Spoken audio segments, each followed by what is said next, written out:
یہ دنیا نے مانا ہے. World economic forum, world health organisation. آپ امریکہ کا جو پچھلا فائنانس سیکٹری تھا جو ٹرمپ کے زمانے میں, اس نے کہا, یا اس سے ٹرمپ سے پہلے پریزیڈنٹ کے زمانے, اس نے کہا کہ اگر امریکہ پاکستان کی طریقہ پہ چل پڑتا جس طرح پاکستان نے اس وبا کا مقابلہ کیا ہے, تو پتہ نہیں کتنا 10,000 ارب ڈالر کا امریکہ کا بچ جانا تھا. سو ہم اپنی بات نہیں کر رہے, دنیا نے اکنالج کیا, ہمارا جو احساس پروگرام دنیا نے اکنالج کیا کہ جس طرح ہم نے اپنے لوگوں کو بچایا, جو کیونکہ کرونا کے لاک ڈاؤن سے نچلا طبقہ پس گیا, غربت ساری دنیا میں بڑھ گئی, تو پاکستان کی مثال دی جاتی تھی جس طرح ہم نے احساس پروگرام سے, اور اپنے پھر اسٹیٹ بینک نے بھی کیسے ہم نے اپنی انڈسٹری کو بچایا, اپنے لوگوں کو بچایا. تو یہ تو دنیا نے اکنالج کیا ہے. اب ہمیں ہٹایا جاتا ہے. ہر چیز ریکارڈ پہ تھی, ایکسپورٹس, ریمیٹنسز یعنی آمدنی, ڈالر کی آمدنی ریکارڈ پہ تھی, ہمارے ٹیکس کلیکشن ریکارڈ تھا, ہماری انڈسٹری 17 سال کے بعد 10% پہ لارج سکیل مینوفیکچرنگ آگے بڑھ رہی تھی. روزگار, یعنی ورلڈ بینک نے کہا کہ سارے بر صغیر میں جدھر سب سے زیادہ روزگار کرونا کے دور اور اس کے بعد دیا گیا وہ پاکستان تھا, ورلڈ بینک کی فگرز ہیں. تو ہم آگے بڑھ رہے تھے, ہماری ٹیکسٹائل انڈسٹری بڑھ رہی تھی, ہماری جو کسان تھا 4.5% پہ ہمارا ایگریکلچر گرو کر رہا تھا. تو جب اس نے جناب جنرل باجوہ صاحب نے فیصلہ کیا کہ اب اس کو حکومت کو گرا دینا چاہیے, اور اصل میں جو ان کی بڑی پسندیدہ شہباز شریف کو وہ لے آیا. تو جب وہ لے کے آیا, میں نے اس سے پہلے کوشش کی اس کے لانے سے کہ پاکستان میں الیکشنز ہو جائے, پاکستانی عوام فیصلہ کرے کہ وہ کس کو چاہتے ہیں, بجائے یہ کہ سندھ ہاؤس کے اندر ایک منڈی لگے اور اس منڈی میں 20-20, 25-25 کروڑ دے کے لوگوں کو خریدا جائے اور گورنمنٹ گرائی جائے.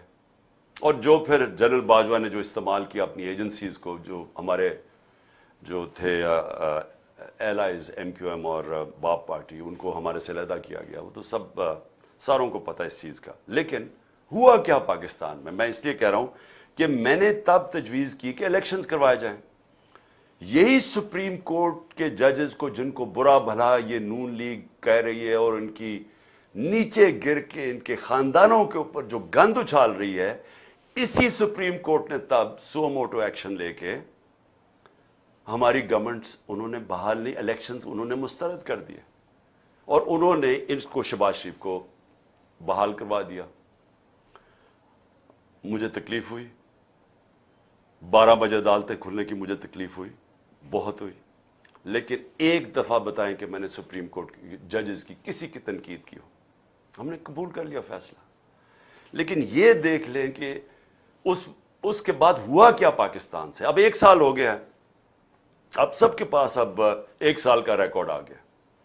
میں تب بھی کہتا گیا, بار بار میں کہتا گیا کہ دیکھیں یہ لوگ نہیں سنبھال سکیں گے, کیونکہ میں ان کو 40 سال سے جانتا ہوں. میں نے دیکھا ہے ان کو, پاکستان کو, پہلے ہمارے ساتھ ہمارے ہندوستان آگے نکلا 90 کی دہائی میں, بنگلہ دیش آگے نکل گیا پاکستان سے. یہ کوئی تصور نہیں کر سکتا تھا, ہماری طرح کے لوگ جنہوں نے پاکستان, ایسٹ پاکستان کو علیحدہ ہوتے دیکھا, کوئی تصور نہیں کر سکتا تھا کہ بنگلہ دیش پاکستان سے آگے نکل جائے گا. یہاں ہمیشہ یہ کہا جاتا تھا کہ ہمارے اوپر بہت بڑا بوجھ بنا ہوا ایسٹ پاکستان, وہاں ہمیں ان کو بوجھ اٹھانا پڑتا ہے. یہ عام یہاں باتیں ہوتی تھی. یہ سب سے زیادہ غربت بنگلہ دیش میں, اور یہ ہوا کہ بنگلہ دیش بھی 90 کی دہائی میں آگے نکل گیا جب سے یہ 2 خاندان آئے ہیں. ان کی دولت میں اضافہ ہونا شروع ہو گیا, ان کی بار پراپرٹیز بڑھنی شروع ہو گئی, قوم پیچھے جانا شروع ہو گئی. تو میں تب سے, جب میں نے اس جنرل باجوہ کو سمجھایا بھی کہ یہ نہیں سنبھال سکیں گے, گورنمنٹ نہ گرانا, اور پھر اپنے فائنانس منسٹر کو بھیجا, میں نے کہا آپ بھی سمجھائیں. وہ 2 گھنٹے بیٹھا رہا کہ ان سے سنبھالا نہیں جائے گا.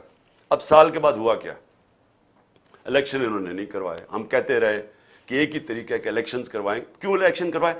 جیسی آپ نے الیکشن کروائیں گے سیاسی استحکام آئے گا, پولیٹیکل سٹیبلٹی آئے گی. پاکستان کی جو اکانومی بیٹھنے شروع ہو گئی تھی ایک دم, وہ ایک دم ایک افراتفری مچ گئی پاکستان میں, پولیٹیکل انسٹیبلٹی آ گئی.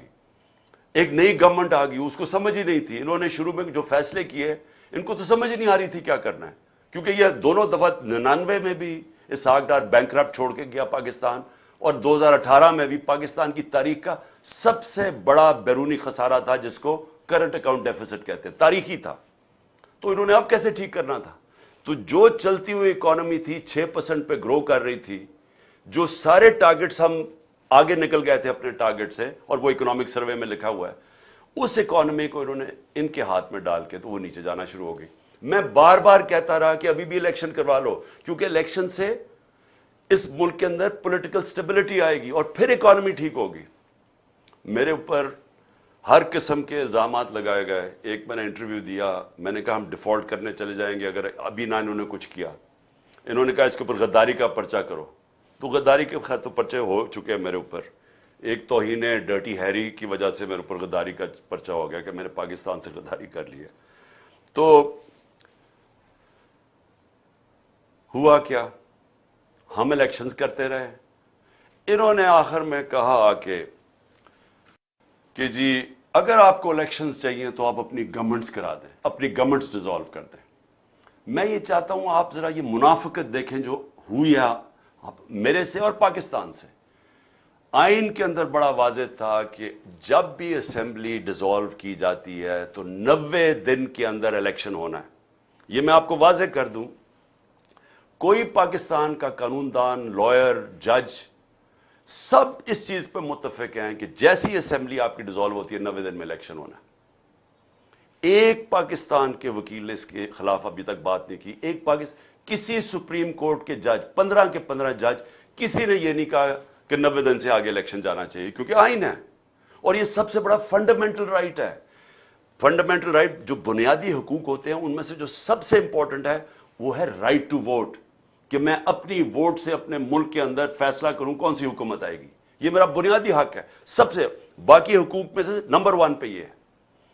تو جب ہم نے اپنی گورنمنٹس تحلیل کی تو میں پہلے ذرا یہ ان کے کامنٹ سن لیں آپ, کہ جب میں یہ کہہ رہا تھا تو ہمیں بار بار انہوں نے طنز کیا کہ اگر الیکشن چاہتے ہیں تو آپ اپنی حکومت ڈیزالو کر دیں. تو یہ ذرا پہلے آپ دیکھ لیں خود ہی کہ انہوں نے کیا کہا تھا. تو توڑیں پنجاب اسمبلی, توڑیں کے پی کے اسمبلی اور چلے جائیں الیکشن میں. میں انہیں گارنٹی دیتا ہوں, ان کو انشور کرتا ہوں کے پی کے اور پنجاب اسمبلی توڑ دیں. میں انہیں کہتا ہوں کہ دیر ول بی نو ضمنی الیکشن. ایسی صورت میں جنرل الیکشن ہوگا. خیبر پختونخوا اور پنجاب کی حکومتوں کو ڈیزالو کر دیں, وہاں تو آپ کی حکومتیں ہیں, آپ ڈیزالو کر دیں تو آپ یقیناً انتخابات کے مطالبے کے حق میں ایک قدم آگے بڑھیں گے. پنجاب کی اسمبلیاں تحلیل کر دی جائیں اور کے پی کی اسمبلیاں تحلیل کر دی جائیں تو خود بخود ہم الیکشن کی طرف چلے جائیں گے. اگر عمران خان کو واقعی شوق ہے الیکشن کروانے کا, ان کے تو بہت آسان طریقہ ہے. خیبر پختونخوا اسمبلی, پنجاب اسمبلی, کشمیر کی اسمبلی, گلگت بلتستان کی اسمبلی توڑ دیں, آج الیکشن ہے. اگر آپ الیکشن چاہتے ہیں تو پھر دھرنے کی کیا ضرورت ہے؟ توڑیں کے پی کی حکومت, توڑیں پنجاب کی اسمبلی, توڑیں جی بی کی اسمبلی, توڑیں اے جے کے کی اسمبلی, ختم بات. تو توڑیں.